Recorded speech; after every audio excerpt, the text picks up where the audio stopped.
Everyone, it's Brent with BC Does, bringing you folks hopefully another watchable video. And in this video, we're going to talk about what my thoughts are, because I haven't done it yet, from the Auburn-Oklahoma game. A lot of things being made about how bad the offensive line is. I don't think they're that bad. I think they're actually really good, as a matter of fact. Auburn's run game and the game that's coming up on Saturday, Auburn versus Texas A&M. Let's get right into this, but before we do, if you like talking about college football and just having a random college football community, please feel free to smash that like button and subscribe to the channel so we can continue to grow this community. I love reading the comments and commenting back and chatting back and forth. Although some of you guys are pretty mean in the comment section, you gotta say. Pretty mean. Anyway, without further ado, I just made a video about my best bets and breaking down, generically breaking down some of the big games of the week. I just did that. That's going to be posted to my channel here in about an hour. And then this video, or this game breakdown from the Auburn Texas A&M game and what my overall thoughts of where the Auburn program is right now is going to be posted right after that. But let's get right into this. What do you folks think about the Auburn offensive line? I mean, honestly, what do you think about the Auburn offensive line? If you're just a national fan and you're just watching it generically and you saw that game, what you've seen is everybody keeps saying that Oklahoma got 10 sacks versus Auburn in that game, which is incorrect. People have been saying it all week long. They have adjusted that number back down to 9 sacks due to some quarterback runs and everything else. And all you've heard is how bad, lazy takes. All I've heard is lazy takes, except for the Auburn podcasters and stuff. All I've heard is nationally lazy takes on Auburn's offensive line, which tells me that people are commenting out there on games that they really didn't even watch. And if an Oklahoma fan is watching this and he knows exactly what I'm fixing to say, there were about 3 or 4 sacks in that game where I was just livid and screaming because we missed a blocking assignment, or there was a stunt or a twist up front and a guy came through and came free and sacked Jackson Arnold. Which 4 sacks given up in a game is enough. But you are on the road. You are in Oklahoma. It is a loud environment. It can be intimidating. So, 3 sacks, 4 sacks, okay, during the course of a football game, not so bad. But we're talking about 9 to 10 sacks, depending on who you are and how you look at it. And then people just obliterating Auburn's offensive line about that performance. And I thought that Auburn's offensive line did an incredible job against Oklahoma's vaunted defensive line. They were bringing pressure all the time in that game, and Jackson Arnold had, other than 1 or 2 times, I believe Jackson Arnold had 3 seconds or more to throw the football, but yet Jackson Arnold is just sitting there with the football, just with no internal clock in his head. So a lot of those sacks really are on Jackson Arnold, not the offensive line. Auburn's got one of the best running attacks in college football this year, numerically, and that's not because you have a bad offensive line. I would say that Auburn's offensive line has gotten better since Baylor. People like to go back to the Baylor game and say, well, he got a lot of pressure in that Baylor game. Yeah, he did in that Baylor game. The offensive line has played much better. They've been sending Damari Alston in there to check, and chip block and everything else. And Damari Alston does a great job in pass pro. In my opinion, a lot better than Jeremiah Cobb does. But how much of that? I think only 10% of the sacks that have gone on this year are the offensive line's fault. I think the other 90% are Jackson Arnold's fault and Hugh Freeze's fault. How do you watch a game from start to finish where Jackson Arnold is getting sacked as many times as he's getting sacked and not have a crossing route or a dump down outlet in the game plan for Jackson Arnold to check the ball down to? And if you go back and you watch the Oklahoma game, there was really nobody underneath for Jackson Arnold to check the ball down to in that whole game. I'm not saying that he would have if it would have been there. It seemed like Jackson was looking for the deep ball in the whole game, and I think that was game plan that way. I think Auburn gave up on the run too early in that Oklahoma game.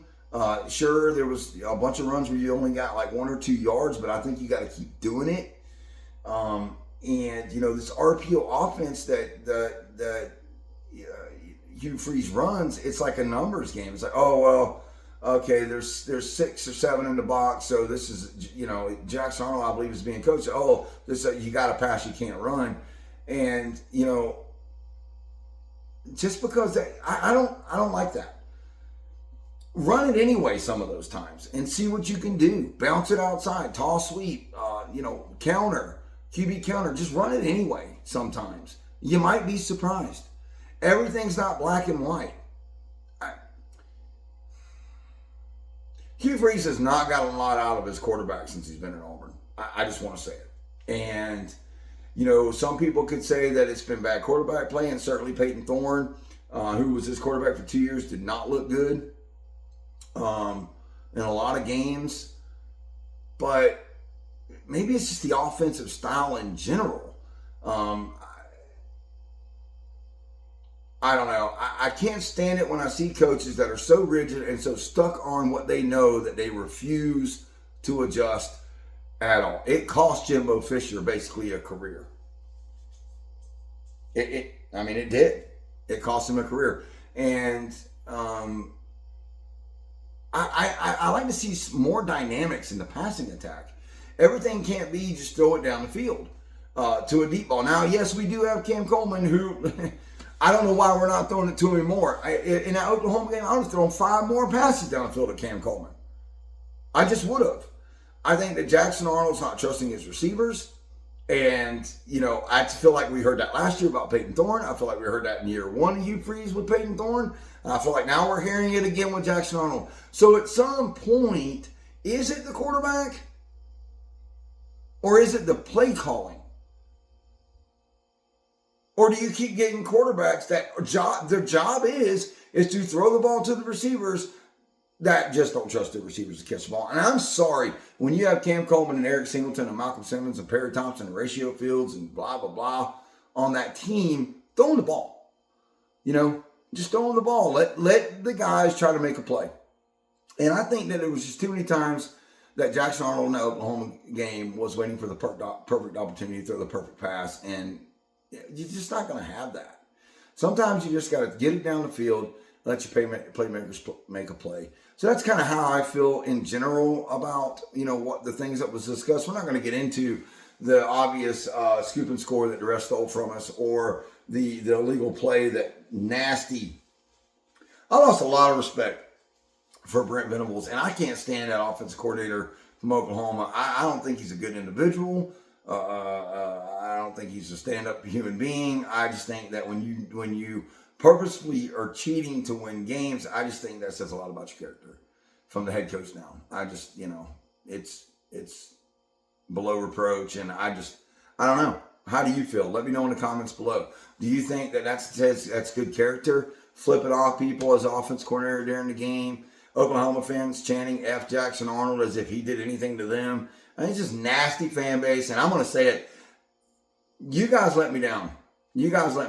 Oklahoma is now in the fan base with Alabama fans to me. They're just entitled, nasty, insufferable fan base. And I didn't know a lot about them because, obviously, historically, we haven't played Oklahoma a lot. But in the weeks leading up to that game, and with so much content being on the internet, they're just nasty. All I kept hearing Oklahoma fans say in the comment section, of a lot of the videos that I watched was, oh, Auburn fans crying about the officials. What about all the holding calls that Oklahoma didn't have? The holding calls? So you mean to tell me that Auburn was holding you guys and you got 10 sacks? I don't think so, man. Give me a break, holding calls.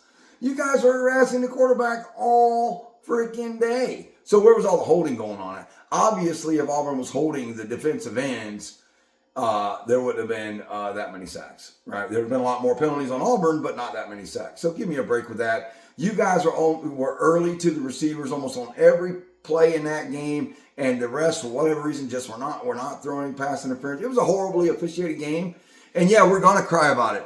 When the game is decided by 7 points and the refs cost us 14 points in a football game, we're going to cry about it. That was home cooking. The SEC officials came out and said it was not good and it was bad. Greg Sankey and the SEC front office released a statement that night, which is unheard of. And then turn around and Greg Sankey personally apologized to Hugh Freeze. So they've obviously watched that game multiple times and are just like, wow. And that officiating crew has been suspended. That's how bad it was. So don't tell me about officiating, Oklahoma, man. And yeah, did Auburn shoot themselves in the foot? Did Jackson Arnold hold on to the ball too long? Did Jackson Arnold miss 2 wide open passes to Cam Coleman? Yeah, he did. But Auburn also, despite all of that garbage that went on in the first half of the game, the overturned fumble, scoop and score callback, the illegal play that y'all guys, that was 7 points, the illegal play that you guys had, that got y'all 7 points. Auburn, with its special teams, was horrendous, still was able to come and take a lead with 7 minutes to go in the fourth quarter. That's what I think about this Auburn team. I think this Auburn team is ferocious. I think Jackson Arnold is going to continue to get better. I think this weekend is an opportunity for Jackson Arnold to shut up the critics, and I hope and pray that he seizes this moment, because if he doesn't, with a bye week coming up, there's going to be clamoring about putting backup quarterbacks in, Ashton Daniels, Deuce Knight, and all that. And I don't even want to start hearing that crap, because to me, when that starts, it's another failed season for Auburn, and I can't take it anymore. And I know there are a lot of Auburn fans out there that can't take it anymore. I believe that that Auburn is in wounded animal mode in this football game. I think they are mad. And I think that offensive line is going to dominate Texas A&M's defensive line. I think Auburn's going to run it down Texas A&M's and Mike Elko's throat over there at Texas A&M. And I think that Jackson Arnold is going to have a throwing touchdown and a rushing touchdown in that game against Texas A&M. And I think they're going to win the game outright. I think the wrong team is favored in this game. I think Auburn's going to win this game outright. I think they're going to go into their bye week, and I think they're going to prepare for the Georgia game in an absolutely what would be an electric atmosphere at Jordan-Hare Stadium, with Georgia coming in, retiring Cam Newton's jersey and all that. So let's get into the Texas A&M and Auburn game. Look, Texas A&M's defense is not good. It's just not good. Auburn's defense is good. Auburn was exposed earlier in the year to Baylor exposed Auburn a little bit. Passing the ball and crossing routes and things like that. And Concepcion and Craver, those guys for Texas A&M are absolutely dynamic. Their quarterback over there is dynamic. He's a playmaker. Marcel Reed is an absolute playmaker, but he does put the ball in harm's way sometimes, kind of like John Mateer.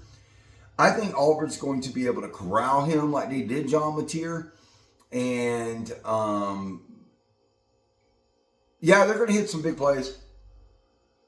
Texas A&M's going to hit some big plays. But I think Auburn keeps it in front of them and keeps them out of the end zone, so to speak, which they've done a good job of that so far this year. I mean, even Baylor hit some big plays on them, but they kind of kept them out of the end zone for the most part. When that field shrinks, it's a little tougher to hit those long developing slant routes across the middle that gives, Craver and Concepcion space to make players miss. There's not a lot of room for space when it gets down there. Condenses in the red zone. Auburn, on the flip side, has been really good in the red zone this year. I am a little concerned in these close. For whatever reason, Auburn just can't win these one possession games, and I don't know. I mean, you got to find a way to win one.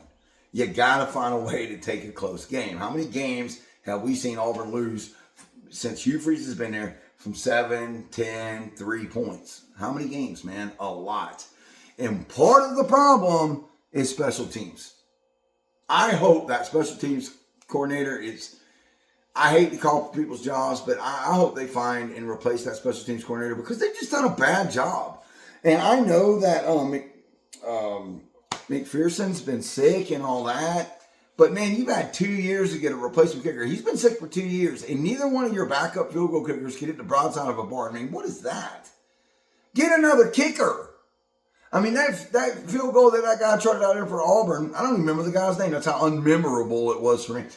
Didn't even have a chance. I mean, it was just like he didn't even try. It's just bad. You're catching punts, you're catching kick returns at your own 1 and 2 yard line. You're getting tackled on the 5 or 6 yard line. You're fumbling snaps. I mean, special teams is horrendous. They got to clean that up. I think that Auburn is able to run the ball well. I think Jeremiah Cobb needs to be featured as the main back in this offense. Unless you're in pass pro, then I think you bring Damari Austin in there. Horatio Fields is out in this game. Is this the game that we finally see Perry Thompson, that highly touted receiver, that came in the class 2 years ago kind of get his moment and his opportunity. I think it's time to get someone other than Cam Coleman going. Derek Singleton, he's dynamic. It's time to start hitting him across the middle. And Derek Singleton, it's time for you to start breaking some of those tackles. I mean, that's why we brought you there. It's time for you to start making people miss in space. And Malcolm Simmons, he's got sure hands, but I just think Auburn's able to run the ball. I think that they're able to be balanced on offense against this Texas A&M defense. I think they're able to keep Texas A&M's offense in front of them and not letting them in the end zone. I mean, the best team Texas A&M has played is a horrible Notre Dame defense. I mean, let's be honest. Notre Dame's defense is horrible. And Texas A&M barely beat them. Well, they're going to be playing a different animal. The one advantage is it is at Kyle Field, but Auburn's won there before, and it's not a night game. So that's a benefit. Auburn's got to have this win, guys. They got to have this win against Texas A&M. They got to have this win. They got to have this win. If they want to keep, 8, 9, 10 wins, their goals in front of them. All their goals are still in front of them right now. They had a tough loss against Oklahoma. A lot of teams are going to lose against Oklahoma this year. I think if Auburn played the Oklahoma game in Jordan-Hare, I think that Auburn wins that football game. You got to win your home games. You got to steal 1 or 2 on the road. And I think this is the week that Auburn's able to steal a game on the road and beat Texas A&M and Mike Elko. And then, you're still right there. You're going in your bye week at 4-1. You got a week to rest up, heal up, come up with a good game plan against Georgia. And who knows after that. But anyway, let me know what you think in the comments down below. Am I right about Auburn's offensive line? You guys are watching the game. You're seeing the same thing I'm seeing. Do you put it all on the offensive line? I personally think the offensive line has gotten better every week.